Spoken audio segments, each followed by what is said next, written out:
बाजार में competition brands को क्या कुछ करने पर मजबूर कर देता है। एक ब्रांड का दूसरे ब्रांड को टारगेट करना, उसका मजाक उड़ाना और खुद को दूसरे से बेहतर बनाना।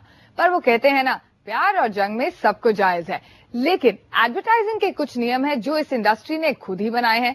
तो क्यों इन नियमों को ताक पर रखकर एक दूसरे के पीछे पड़े हैं ब्रांड्स? क्या और किसको फायदा मिलता है इसका, और क्या प्रभाव पड़ता है कंज्यूमर पर, ये जानने की कोशिश की ब्रांड बाजार ने। ब्रांड वॉर नई तो नहीं है, लेकिन ये लड़ाइयां हर पल नए बांध तोड़ रही हैं। दो तगड़े कंपेटिटर्स HUL के पेप्सोडेंट और कोलगेट के बीच की लड़ाई आजकल कंज्यूमर का ध्यान खींच रही है। पेप्सोडेंट के नए पेप्सोडेंट जर्मीचेक जर्मटैक के विज्ञापन में ब्रांड बाकायदा कोलगेट का ब्रांड खुलेआम दिखाकर उसका नाम लेकर ये कह रहा है कि वो कोलगेट से 130% बेहतर है। लेकिन ब्रांड कोई भी ऐसा फैक्ट नहीं बता रहा जिससे ये साबित हो सके।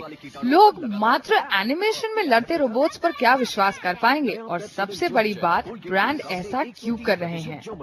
कंज्यूमर को बेसिकली कुछ नया सुनने को मिलता है। एक कैटेगरी में जहां पे आपने पिछले 5 साल से शायद नया कुछ नहीं सुना है, उनको सडनली कुछ नया सुनने को मिलता है कि अरे ये तो कुछ नई बात ये कह रहे हैं।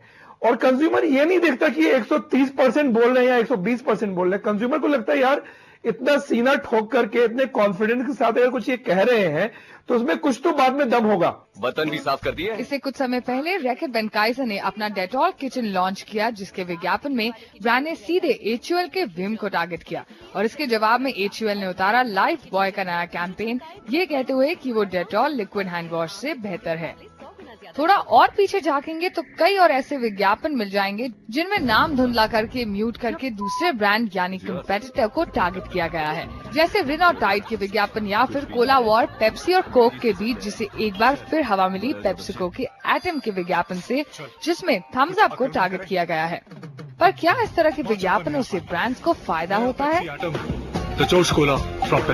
अगर आप लेटेस्ट सैमसंग का प्रोडक्ट लें और मोबाइल फोन लें और उसे नए आईफोन के साथ कंपेयर करें अगर, तो वहां लोगों को उसमें बहुत ज्यादा दिलचस्पी है उस विषय में और उन ब्रांड्स में और उस कैटेगरी में। तो वो जरूर, आप अगर एडवर्टाइजिंग ना करें तो वो जाके वेबसाइट पे जाके चेकआउट करेंगे कि भाई क्या डिफरेंसेस हैं और क्या बेहतर है।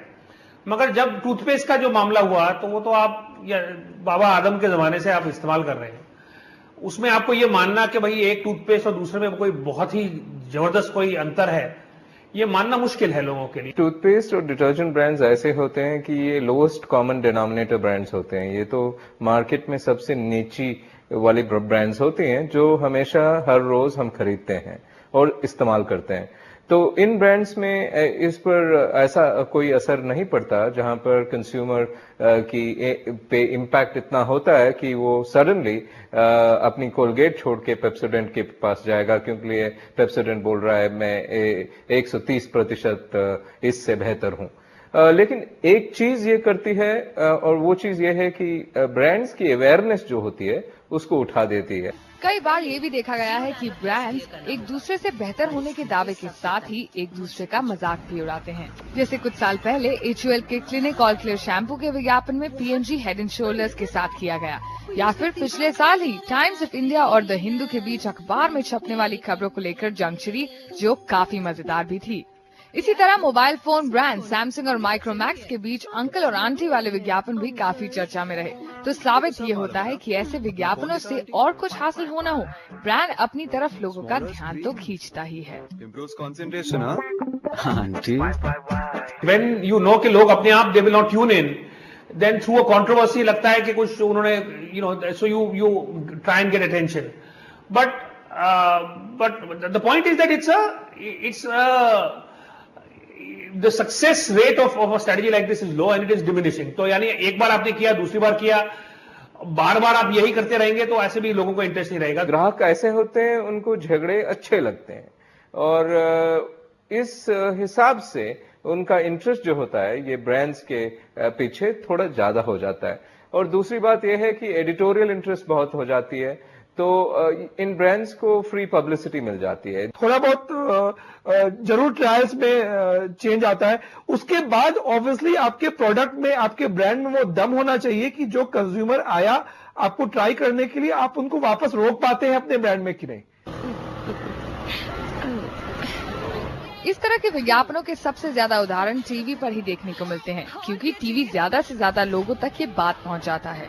लेकिन ब्रांड्स दूसरे माध्यमों का भी इस्तेमाल करते हैं, जैसे क्रिकेट वर्ल्ड कप के ऑफिशियल स्पॉन्सर कोक को पेप्सी के विज्ञापन टक्कर दे रहे थे हर तरफ से, चाहे वो टीवी हो, प्रिंट या फिर आउटडोर।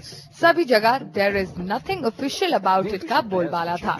जब आप अपने कंपेटिटर पर चौतरफा टूट पड़ते हैं तो ऐसी एडवर्टाइजिंग को एम्बुश मार्केटिंग भी कहते हैं।